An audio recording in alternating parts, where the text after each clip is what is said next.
Velkommen her til Future Systems HR Science.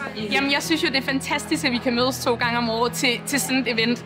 Først og fremmest så mødes jeg jo med en masse mennesker, som jeg ikke kender, men som beriger mig med en masse ny viden og indsigt. Og så er der altid bare brandvarme og knivskarpe talere, som virkelig beriger og inspirerer.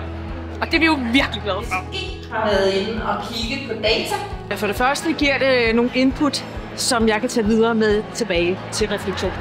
Det er også en måde at have det fællesskab, hvor vi kan dykke ind i nogle af de problematikker eller arbejdsområder, som jeg står alene med, så at få bragt noget styrke med tilbage i organisationen. Altså her oplæg vi lige har fået, jeg bliver sådan helt fejstig, ikke? Altså. Ellers kan der jo være en person, der er meget dominerende i rummet. Vi kender alle sammen personen. Jeg synes, det har været et fantastisk arrangement. Jeg er blevet virkelig inspireret. Som HR-person har jeg faktisk virkelig nyt at få nogle ord på omkring ESG-rapporteringen. Al den viden, jeg har fået med mig omkring diversitet, har været virkelig inspirerende. Og når nu vi taler om bias, og Marie har talt om det er altid super fagligt. Det er to the point. Så min notesbog den er allerede fyldt med en masse gode initiativer, som jeg skal have sat i værk. Ting, jeg skal følge op på, og ting, som jeg også skal række ud i mit netværk eller til jer, og få mere sparring på, så vi kan komme i gang med at gøre arbejdspladserne endnu bedre. Så tusind tak, fordi I deltog.